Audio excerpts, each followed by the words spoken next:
Hello, everyone. Dr. Ames here.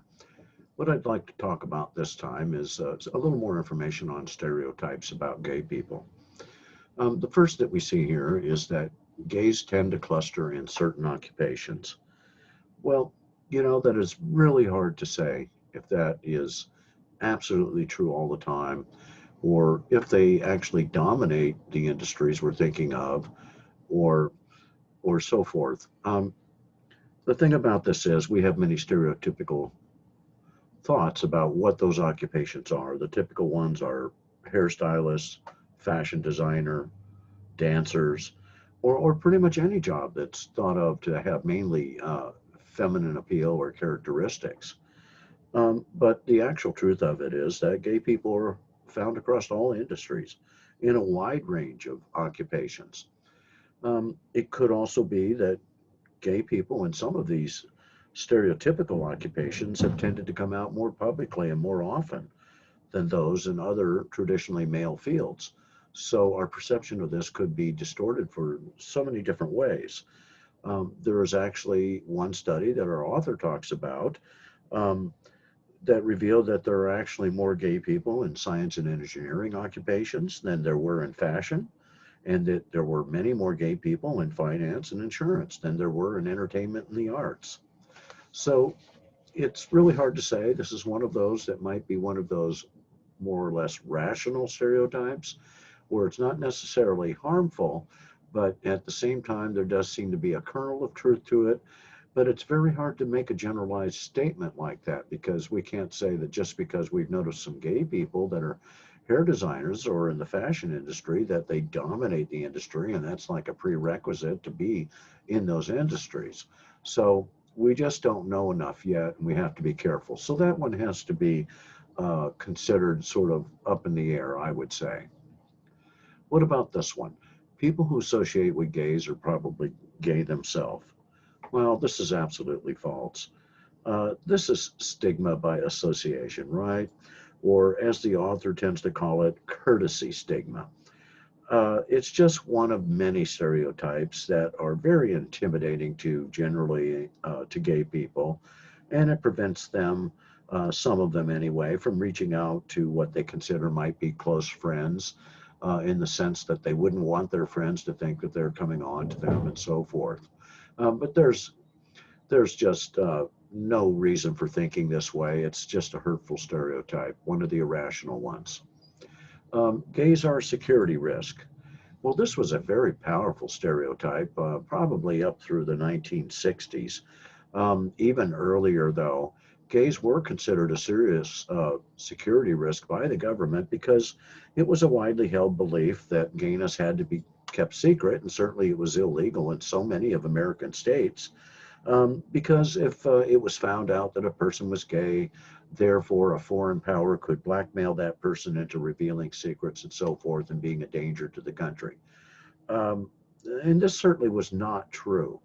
Um, we did have an executive order, though, from President Clinton in 1995 that forbid the use of any gender based criteria in personnel decisions for federal jobs and so forth. Um, So this is not true. We don't accept it today. So another false statement. Gay people are certainly not a security risk. And certainly because times have changed somewhat and gayness is an open discussion right now, even though it's not a settled question. Um, the next one, gay persons don't have lasting normal relationships. This is false. It is simply not true. Many gay people, just like straight people, want and do have long lasting relationships. And in those relationships, they have many of the same challenges and probably more challenges than any heterosexual couple does. Um, on the same side of it, gay people are beginning to develop extensive personal support networks of family and friends. Gay men act feminine and lesbians act masculine.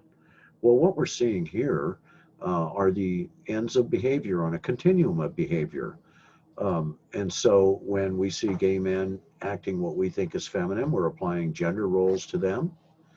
And we might be seeing one end of a continuum of behavior where the great majority of gay men and lesbians do not act either feminine or masculine. In fact, you do not know because they are well hidden and they are, so to speak, in the closet, as we say. So uh, it's one of those things that we have to remember that behavior is on a continuum. And the things that we notice are probably at the extremes of one end or the other. This one here, gay sex is immoral and gay persons are promiscuous. Um, Generally, how you feel about this one is tied to your religious or philosophical beliefs. Um, Most people today who understand that gayness is a biological origin and so forth would say this is false. And so that's the way I look at this one. This is a false statement.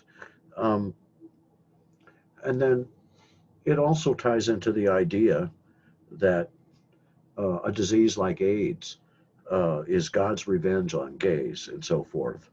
And that is so self serving for a lot of fundamentalist types of religions.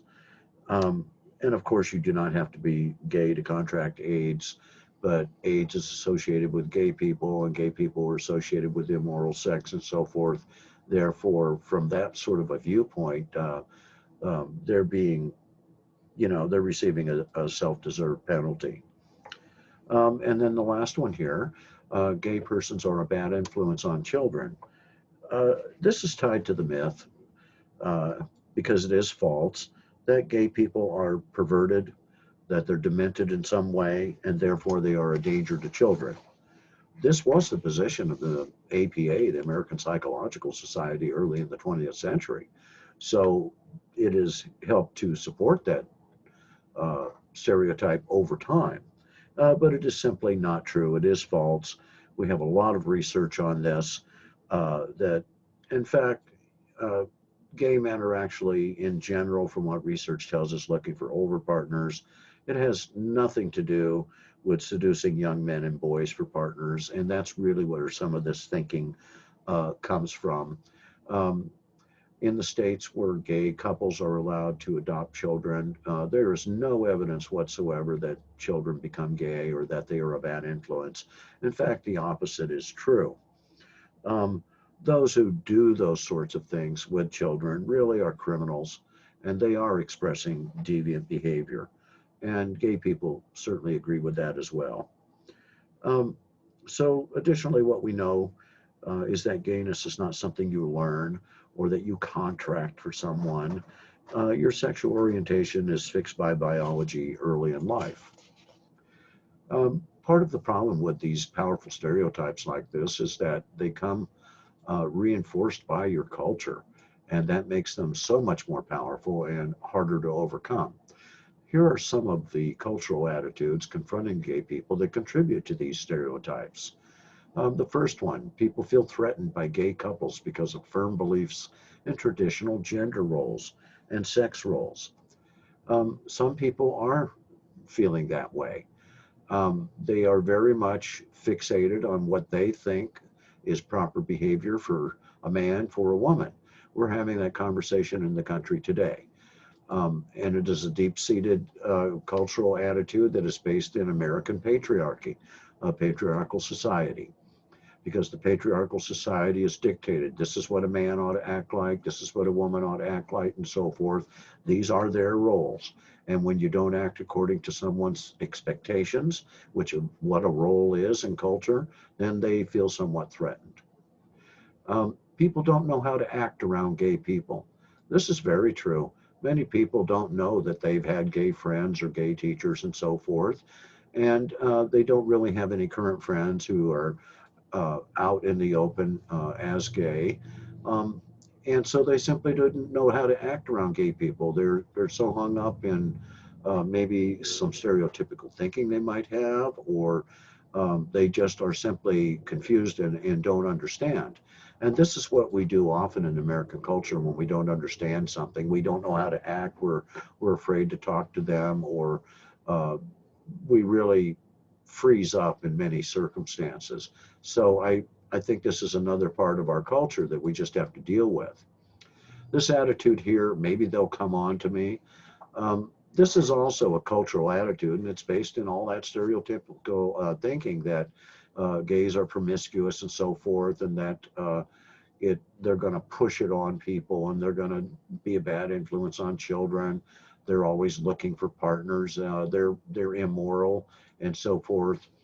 I think if someone is worried about this, it tells more about them than anything else, their lack of confidence and their lack of own knowledge and understanding of their own identity.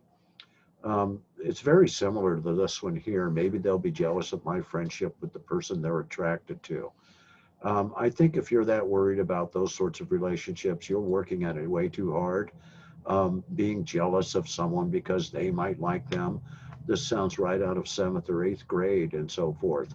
Um, and that's the thing about many stereotypes. They're just irrational to the point that they don't really make sense. Um, but it also is rooted in that stereotype that gay people will come on to you and that they're promiscuous and so forth. And that's simply not true. Maybe I'll get AIDS. I've talked about that, how you can't contract AIDS through casual contact and so forth. And it's often a view that's held by people with really strong religious beliefs. This one here is very much a cultural attitude. I need to show disapproval so no one will think I'm gay. Um, that's a person who feels like they have to spout to everybody and tell them what they are or what they are not. It generally is a reflection of a lack of self-confidence and self-efficacy and so forth. It means that you harbor a lot of stereotypical thinking about gay people because you are so worried about it that who would you be showing disapproval to? It has to be a powerful in-group that you identify with or want them to know. Well, who is that? Well, that's probably others who may hold some stereotypical thinking, and you value the membership in the group, those people, therefore you can't think differently from them, and so you want to show disapproval. That's really where that comes from. And then this last one here, to me just seems kind of ludicrous. It bothers me that lesbians don't need men. Again, this is coming from a person, obviously a male, who is very hung up on traditional gender roles. Now, that could be caused by fundamental religious belief. It also could be just the way they were raised. And that's how strong culture is sometimes. It reinforces a lot of the things that we believe that simply aren't true and that are really irrational beliefs. Okay, folks, that's all I wanted to talk about this time. I'll talk to you again soon.